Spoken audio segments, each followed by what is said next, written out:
Bisa kan? Kalau bisa tetap ada rekam jejak. Berarti yang sudah terdaftar terubah lagi untuk sinkronisasi. Dan saya yakin ini Pak, ini akses dari PPDB.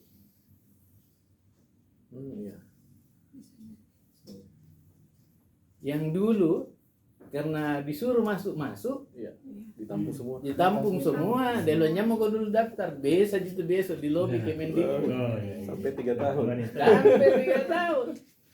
Iya. Ada beberapa, itu satu ya. Yang berikut, Ejinable. Waktu mau masuk perguruan tinggi, banyak sekolah siswanya demo karena tidak bisa terdaftar. Ejinable. Dipersalahkanlah operator. Operator yang tidak buat apa, tidak kasih masuk lalu. Tapi saya, hati kecil saya menyatakan itu mungkin juga karena akses dari PPDB.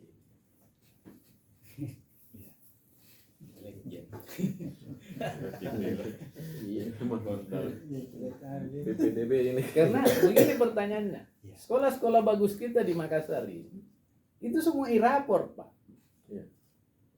Semenjak saya e-raport tuh.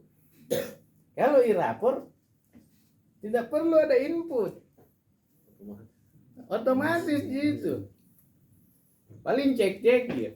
Kan alasannya, kita 1 orang input 1000, enggak lah. Kalau di sekolah banyak sumber daya kalau input.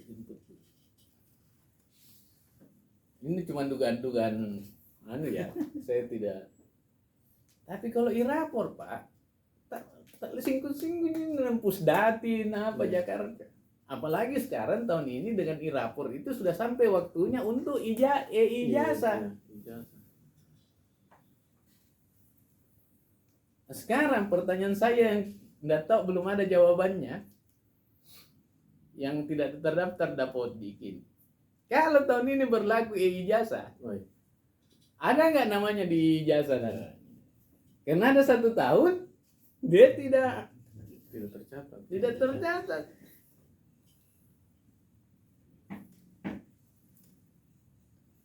Jadi banyak persoalan, dan saya minta UPEX kali ini dukung supaya SPMB ini benar untuk mengobati ini, jangan sampai bertambah terus. Penyakit baru. Pasti saya bisa, kalau pemerintah kita kan cerdas, pasti bisa menyelesaikan. Pasti ada solusi. Tetapi tidak bisa menghilangkan bahwa itu pernah terjadi kesalahan. Kalau berubah rezim dari zaman Merdeka Belajar, guru penggerak menjadi guru penjoget, apa semua. Kan kita tidak tahu masa depan ini kasihan anak-anak kita.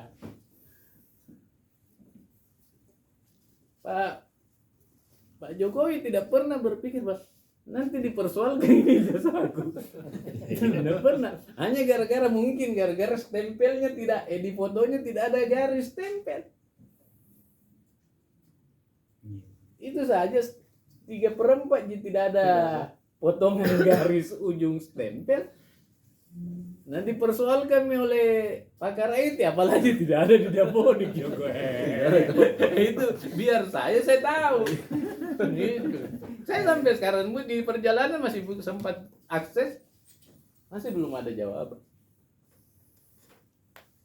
Berubah nggak? Ternyata. Kalau dia pilkada jadi bupati Pak, Hai mati muko. Baru konsultan politiknya Yoko. Bah, selesai.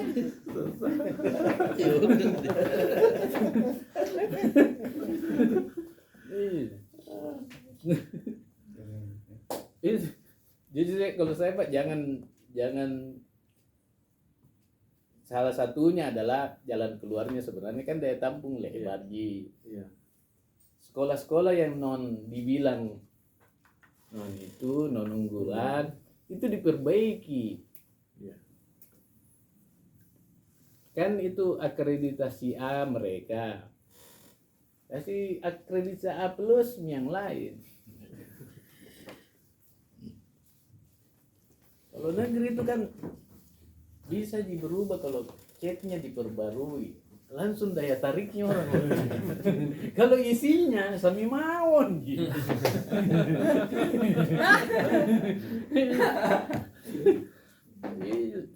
Isinya kan jelas ya Pak, kurikulumnya jelas dan banyak uang Pak. Hanya negeri itu paling enak, mohon maaf Pak.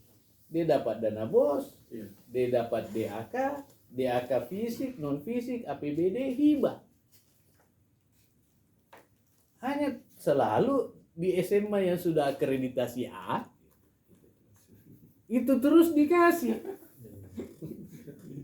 Yang C tidak dikasih, jadi yang C tetap C, yang A over nih. Harusnya yang dikasih C supaya dapat jadi A. Bisa bersaing. Stunting. Tambah stunting itu C kudu.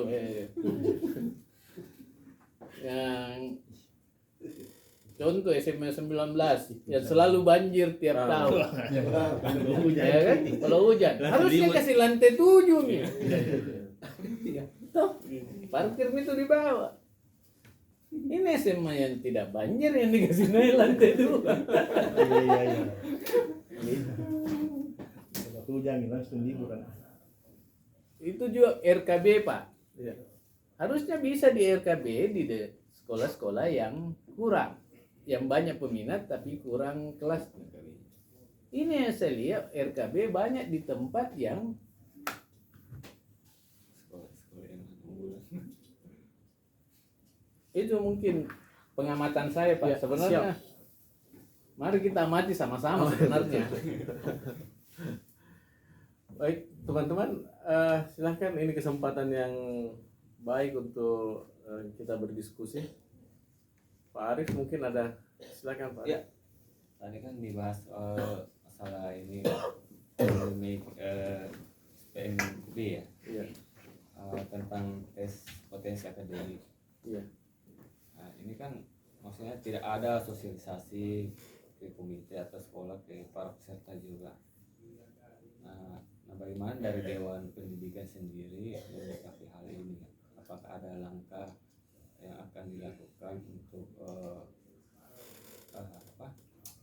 ke dinas pendidikan agar hal ini tidak terjadi lagi? Karena ini kan tentu pasti akan menimbulkan polemik, terutama di para orang tua siswa, para peserta. Nah, langkah seperti apa yang akan dilakukan oleh Dewan Pendidikan? Karena Dewan Pendidikan yang kemarin-kemarin itu hanya sebatas simbol aja. Nah, ini kan di pengurus baru, terutama ada Kak Noni di situ. Nah, seperti apa yang akan dilakukan oleh Dewan Pendidikan? Ya, sebenarnya kita sudah panggil Pak. Iya. Kita udah pleno. Kan Dewan Pendidikan ini ketongi KPK kolektif kolegal. Jadi tidak bisa ada putusan sendiri-sendiri lah. Nah, saya lihat kita sudah panggil Pak Kadis Pendidikan diwakili oleh Ketua Panitia dan kita sudah mempertanyakan memang sebelumnya soal tes potensi akademik. Perdebatan kami itu hari Dewan Pendidikan mempertanyakan yang mana dimaksud kemampuan akademik Permendikbud. Ternyata dia terjemahkan dalam juknis tes potensi akademik. Nah, sempat juga kita pertanyakan siapa yang buat tesnya. Apakah SMA, tes ini level SMA ataukah level SMP. Terakhir saya ingat kita juga mempertanyakan di mana. Itu hari jawabannya bahwa di SMP asal masing-masing. Saya bilang lulus gitu semua. Kalau di sekolahnya itu dulu itu hari. Nah, mereka jadikan catatan. Saya nggak tahu perkembangannya. Kalau memang ada ya pasti Dewan Pendidikan pasti akan merespon, karena salah satu tugas Dewan Pendidikan yang mewakili masyarakat ya, khusus di bidang pendidikan. hanya kita perlu membuktikan Pak bahwa tes potensi akademik ini merugikan nggak, dan sebaiknya saya lihat banyak di saluran kalau di pendidikan. Saya alami sendiri, dulu ada Dewan Pendidikan, ada Komisi Ombudsman, ada komite, ada DPR. Nah, pertanyaannya memang harus preventif. Semangatnya adalah semua anak-anak harus sekolah, karena itu kewajiban negara. Tetapi orang tua siswa juga harus menerima bahwa kita sudah sepakati standar-standar yang harus nah, pemerintah sih saya introspeksi diri, karena kan tiap tahun ini ribut. yang saya bingung itu pemerintah selalu senang kalau tiap tahun ini ribut kelihatannya. Karena jadi biasa minta alasan tiap tahun gini Pak. Harusnya kan ada target nih. Kalau tahun ini kesalahannya ada di sosialisasi, mulai tahun depan sosialisasi memang aku. Terus pada saat anak-anak sebelum anggaplah asesmen UNBK di SMP, simulasi memang aku.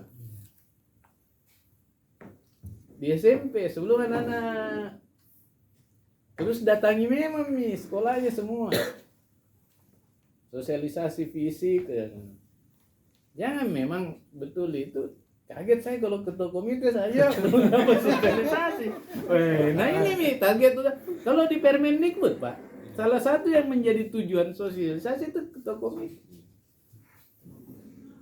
yang harus sampai. Kalau Dewan Pendidikan di Permendikbud itu tidak harus disampaikan, tapi disosialisasikan. Tapi ketua komite harus wajib. Dianggap tidak ini kalau bayangkan ketua komite tahu itu sekolah kumpulan orang tua, dia tidak tahu ada tes potensi akademik atau tidak. Jadi memang saya sepakat juga bahwa disosialisasi nih yang harus diperbaiki Pak. Nah, sekarang kan ada pengaduan Pak. Pengaduan ini harus menjelaskan kenapa gagal. Jangan juga secepatnya maafkan, bilang ini mami masuk, jangan. Supaya juga jadi pembelajaran. Kenapa gagal dan apa pertanggungjawaban. Kalau anak-anak yang kau tes hasilnya 50, siapa yang bertanggung jawab? Dinas Kota Makassar kah? 3 tahun anak saya hidup di kau, nah 50 ya enggak. Kenapa bisa 50? Terus, nah ini juga kita harus pertanyakan sebentar kalau ada Pak Kabit. Apakah jarak itu dikawinkan dengan angka TPA? Seumpamanya Yoko, saya sekolah sisa 100 meter. Tapi TPA aku 10 Ji. Ada orang yang 3 kilo, tapi TPA-nya 30. Nah, bagaimana ini? Dikawinkan nggak ini angka atau dipakai TPA? Tujuan SPMB ini kayak salah satunya adalah keadilan. Jelas gitu di pasal 2 kalau saya nggak salah. Transparansi, keadilan, aksesibilitas. Kalau kayak di SMA 17, di belakangnya itu ada kan Sapiria. Kuburan. Anak penggali kuburan, kemungkinan TPA-nya rendah. Kemungkinan ya, kita berandai-andai. Tapi anak yang dekat masjid M. Yusuf, mungkin TPA-nya tinggi, tapi jauh dari 17. Mungkin juga TPA-nya rendah anak penggali kuburan ini karena gizinya Pak. Karena wawasannya cangkul dengan tanah. Kalau ini, nah itu bagaimana? Nah, dia tidak masuk di afirmasi. Saya lihat juga afirmasi ujungnya tetap TPA. Ya. Jadi kenapa kan tidak langsung ini bilang orang masuk SMA tes? Tes, ya. Kenapa kan harus ada domisili? Afirmasi kalau ujungnya yang menentukan tes. Itu memang Pak harus segera ada tindak lanjut dari evaluasi pelaksanaan. Oke, teman-teman, ini sudah banyak sekali bocoran ini teman-teman redaksi dapat untuk jadi bahan berita, bahan diskusi, dan memang menarik. Kalau kita buka media sosial, cuma itu orang diskusikan di apalagi ras terkuat mama itu ya. Karena ini yang paling paling hangat saat ini. Baik. Karena mama itu karena ya harus dipahami itu karena dia main perasaan. Nah itu nih harusnya juga jadi bahan renungan dari dulu. Harusnya kalau khusus sosialisasi ke mama dulu. Lewat PKK ke apa semua. Dalam pelaksanaan makan nasi gratis. Oh iya. Ya, ini yang sekarang lagi apa? Viral tuh. Asal bukan cara baru juga ini. Iya. Ya, jadi tadi benar apa yang dikatakan oleh Pak Akbar bahwa ada perbedaan tahapan terkait dengan penerimaan tahun lalu dan sekarang ini.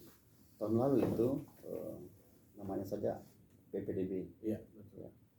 Penerimaan peserta didik baru. Sekarang menjadi SPMD, sistem penerimaan didik baru.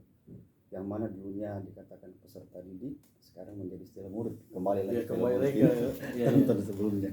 Putar-putar. Kemudian tahapannya pun begitu. Tahapan yang dulunya di mana istilah ada zonasi, kemudian istilah domisili, prestasi, kemudian yang mana dulu prestasi itu gabungan antara akademik dan akademik. Sekarang kemudian ada istilah tahapan juga jalur afirmasi dan mutasi. Nah untuk tahun ini yang zonasi itu berubah menjadi istilah domisili. Ya. Kemudian zonasi ini yang biasanya bisa sampai 70% Pak Mulia, 70% cakupannya sekarang menjadi 35% dalam hal penerimaan tahapan domisili. Yang mana dulu zonasi itu per kecamatan, sedangkan sekarang domisili ini per kelurahan cakupannya. Berikutnya terkait dengan prestasi itu dibagi dua, jadi ada prestasi akademik. Kemudian ada juga non akademik. Nah, akademik ini yang masalah nilai-nilai, masalah nilai rapor, angka rapor. Kemudian untuk tahun ini TPA juga ya. Untuk tahun ini akademik itu mencakup dengan akumulasi daripada angka rapor dan hasil TPA, tes potensi akademik. Ya. Kemudian berikutnya ada masih TAP, jalur afirmasi dan jalur mutasi untuk tahun ini. Kemudian berkembang lagi nih, ada istilah sekolah unggulan reguler. Berdasarkan hasil arahan pimpinan untuk bisa memberikan warna baru terhadap pendidikan kita dengan memberikan peluang lebih kepada anak-anak yang dikatakan cerdas dan punya nilai akademik yang tinggi. Maka untuk sekolah unggulan reguler seperti SMA 1, 2, 5 dan 17 itu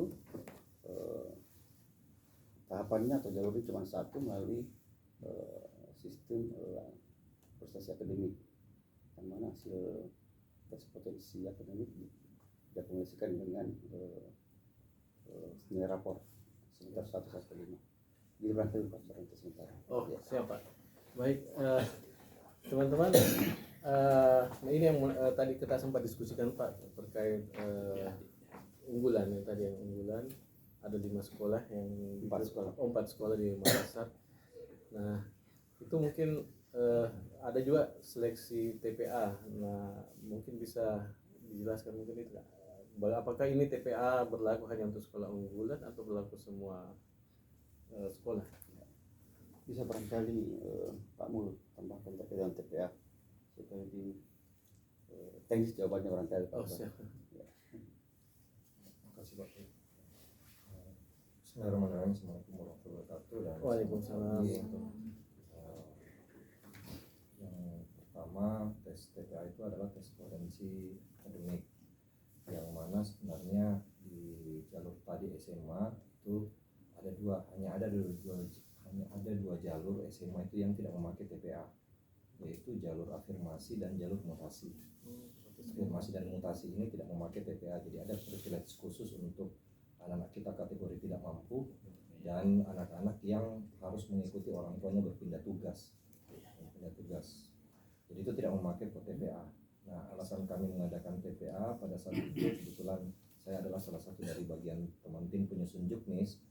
Di Permendikbudasmen nomor 3 2025 itu disebutkan bahwa nilai rapor harus dibobot. Nilai rapor tamatan SMP ini harus dibobot. Nah, misalnya pada saat itu pengobotannya kita mau pakai apa? Pengobotan pakai apa? Nah, dari hasil rapat teman-teman tim yang berkompeten untuk itu, diputuskanlah bahwa diambil dalam Permendikbudasmen nomor 3 2025 dikatakan pemerintah daerah dapat melakukan tes, mencoba mengadopsi yang ada di daerah khusus Yogyakarta yang sudah dilaksanakan sejak beberapa tahun terakhir.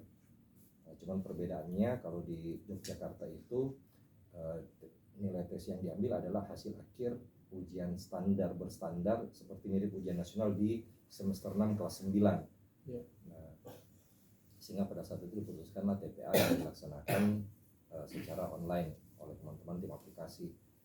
Dalam perjalanannya nilai TPA ini dipakai untuk pertama bobot.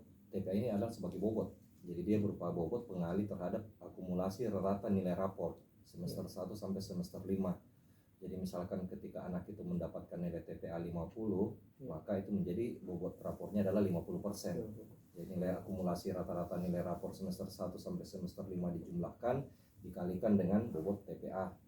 Nah, TPA jadi pembobot terhadap nilai rapor seperti itu. Nah, untuk jalur yang memakai itu adalah di sekolah unggulan dan asrama. Kalau SMK pakai semua, karena SMK cuma satu jalur prestasi. SMK. Untuk SMA itu TPA itu dipakai untuk SMA reguler itu dipakai untuk jalur domisili yang pertama. Yang dimaksud dengan jalur domisili ini adalah hanya dipakai ketika pendaftarnya melebihi kuota. Jadi ketika pendaftarnya melebihi kuota,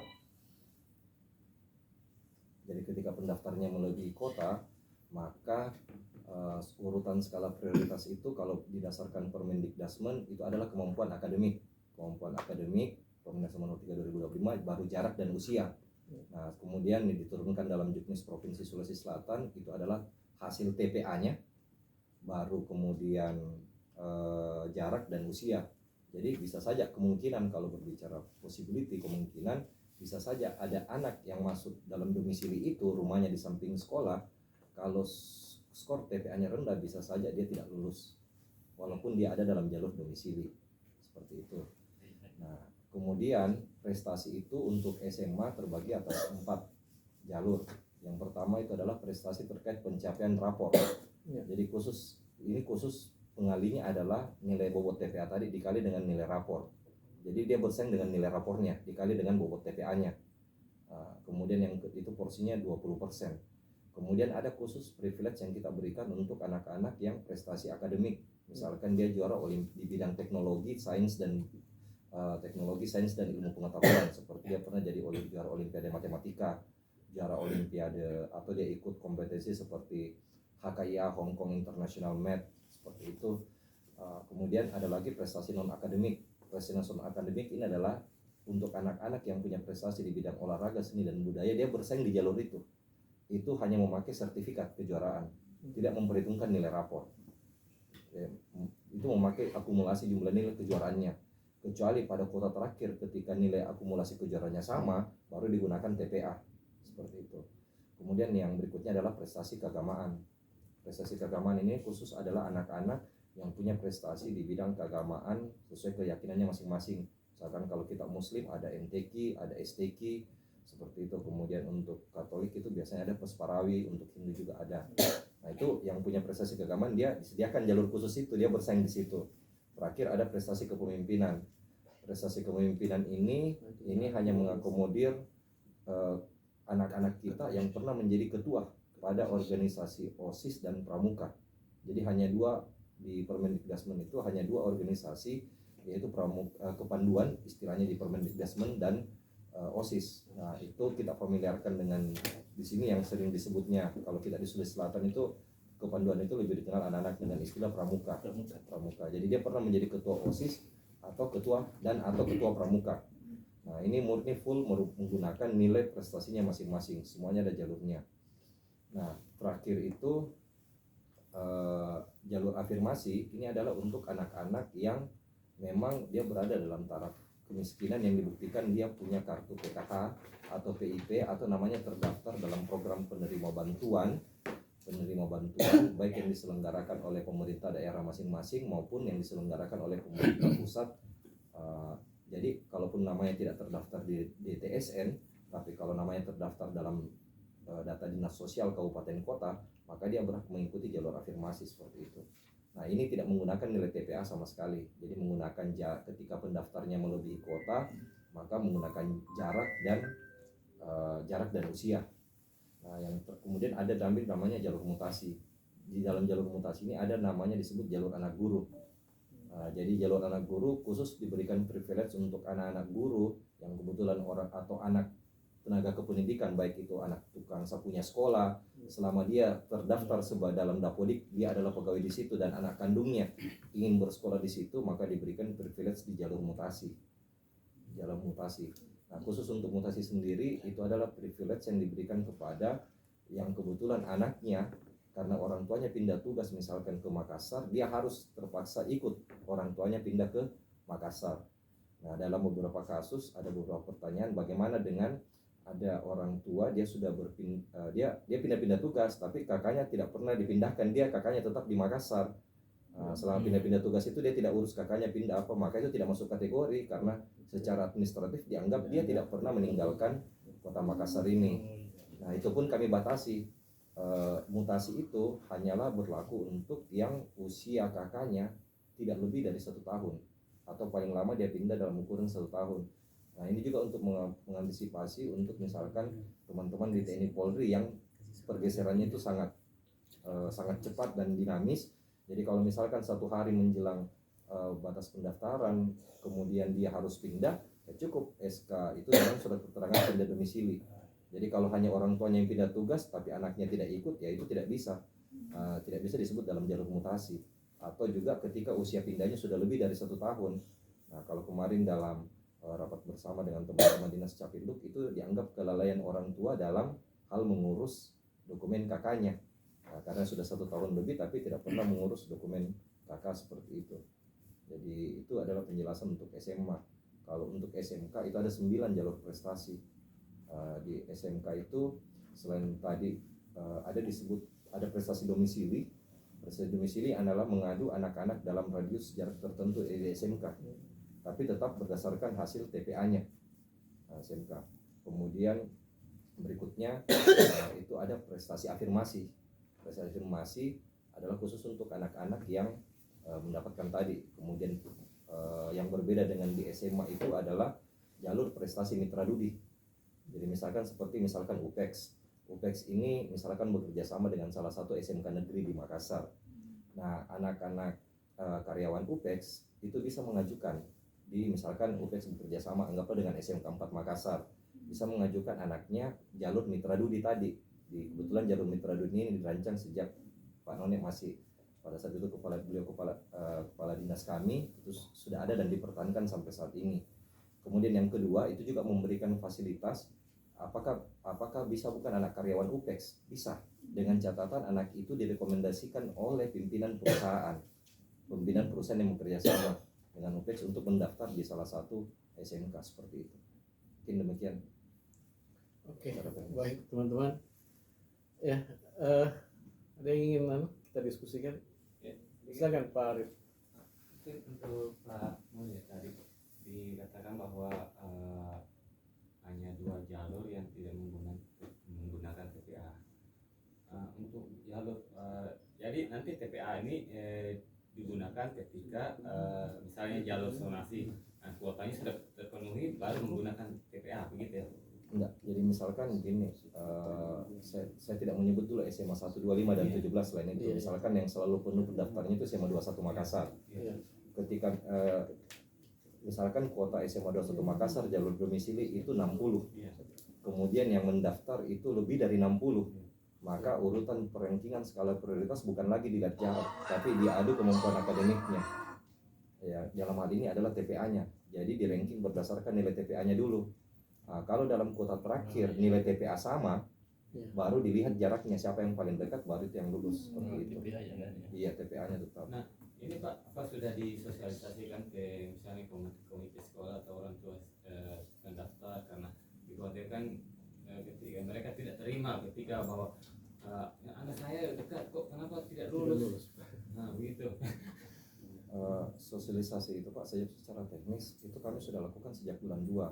Kebetulan pada saat itu ada 2 orang teman yang diutus langsung ke Jakarta pada saat itu untuk menyusun perubahan Permendikbud 1 2021.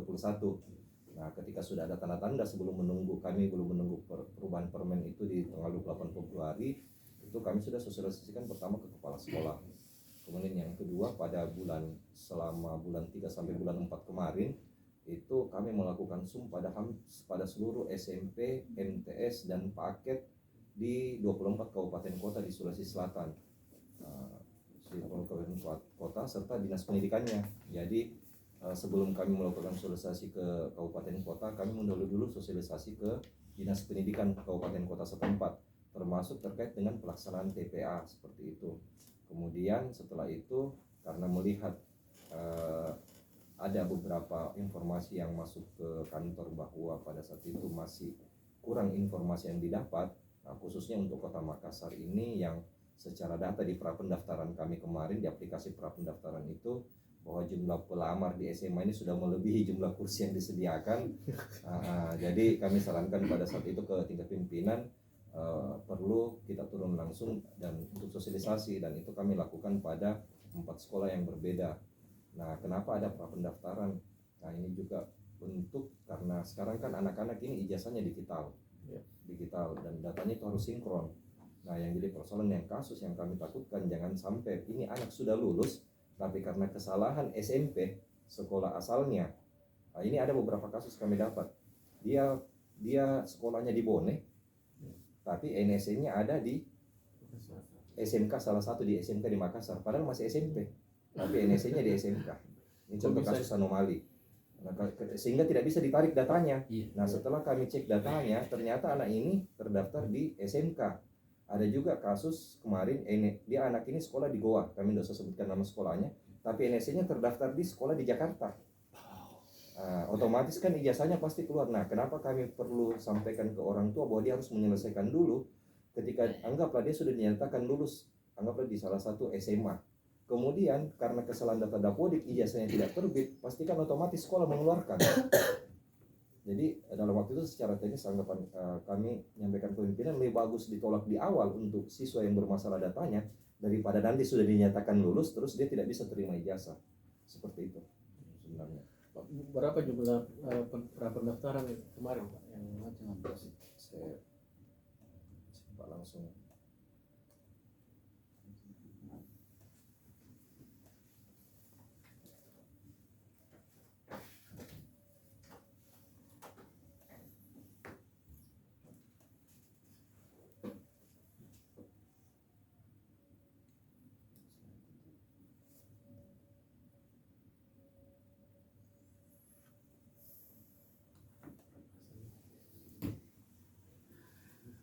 sudah azan. Ya, Begitu. sambil Begini. Tadi lama.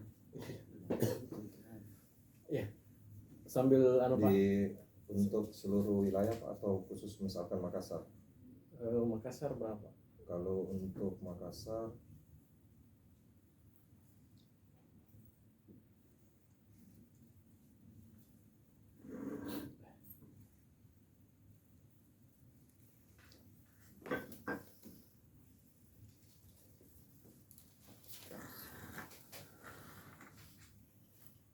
untuk pendaftar SMK khusus kota Makassar itu pendaftar SMK itu 3.355 yang mau mendaftar ke SMK.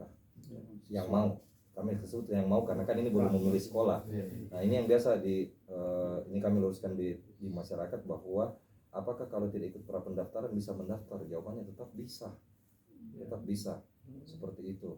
Pra pendaftaran ini sebetulnya adalah untuk memperbaiki datanya anak-anak kita, menginvestigasi data di awal seperti itu. Kemudian SMA, untuk Pak? SMA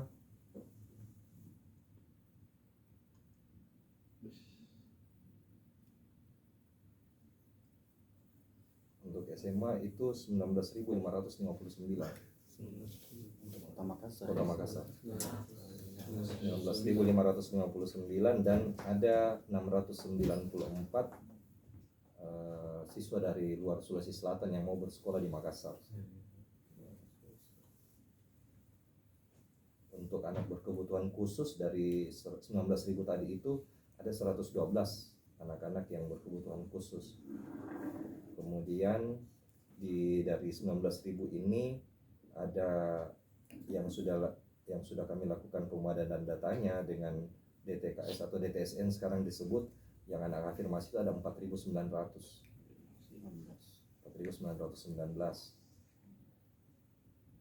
Kemudian dari 19.559 ini ada 18.000 data lebih yang sudah berhasil kita padankan dengan data Dukcapil. Seperti itu.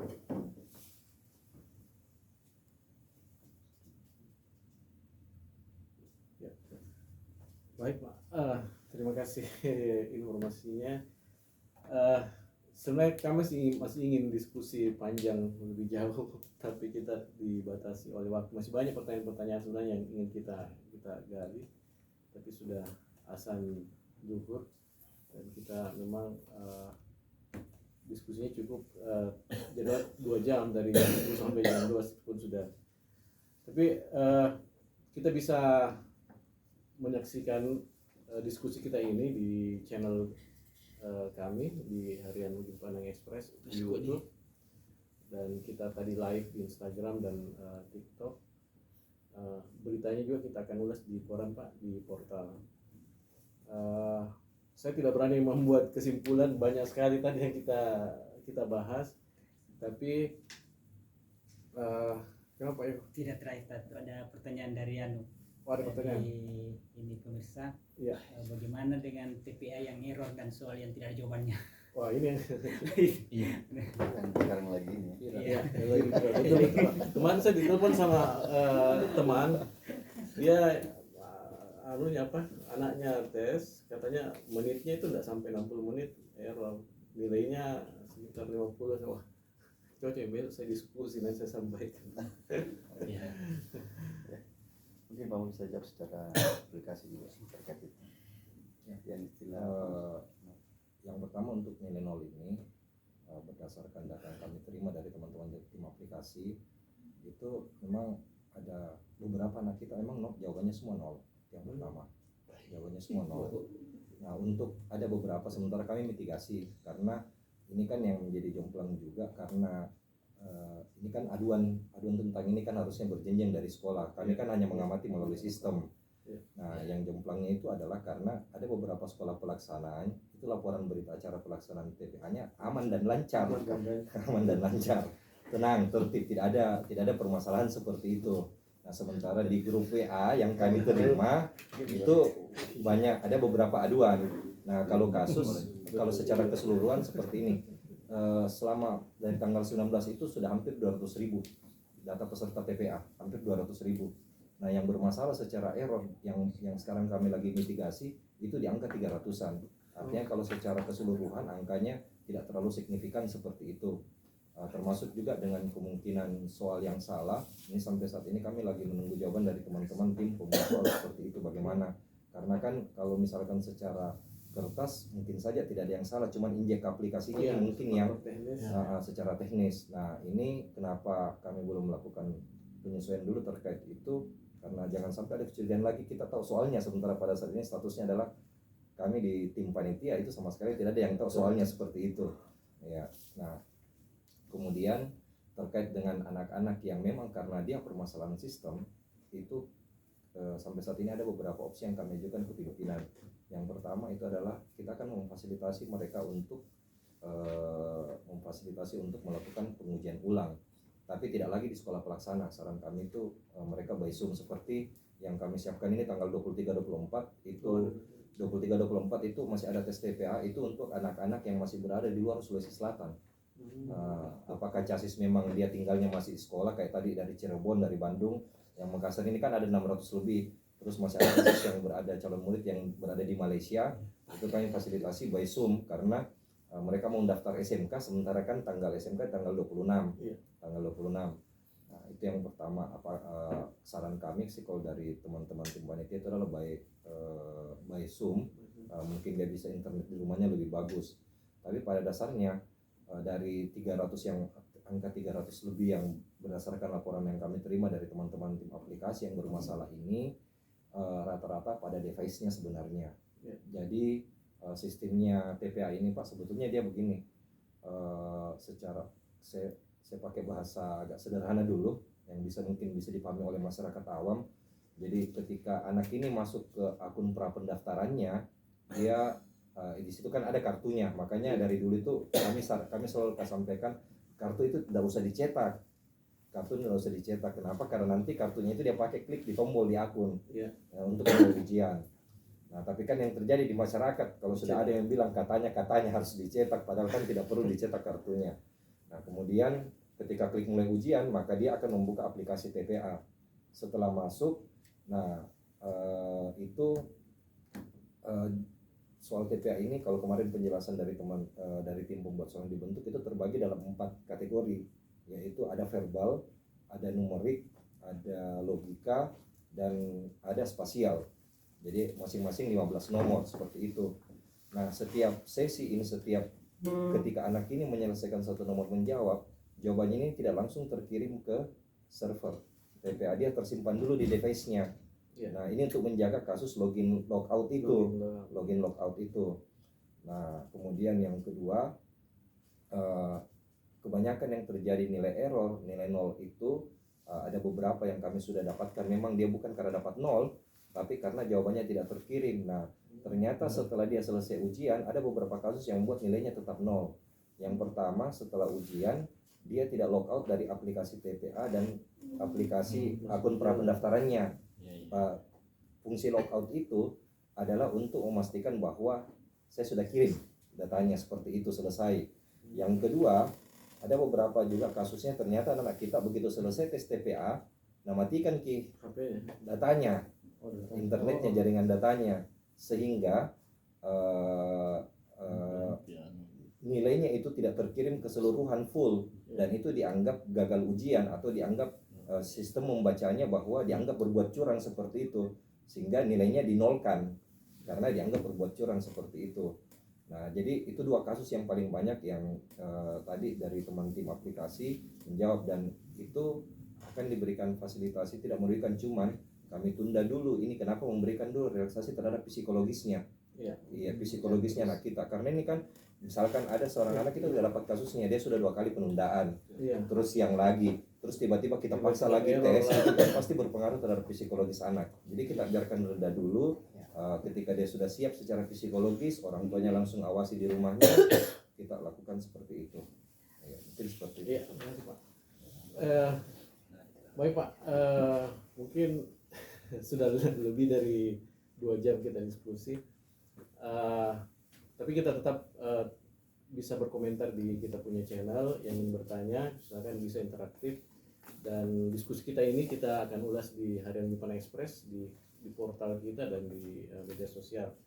Untuk sementara diskusi kita tutup karena memang waktunya sudah Pak. Terima kasih banyak kesediaannya Kak None, Pak Kusumo, Pak Buyung atas kesediaannya hadir di tempat kita. Demikian diskusi redaksi kita. Saya tutup dengan Assalamualaikum warahmatullahi wabarakatuh.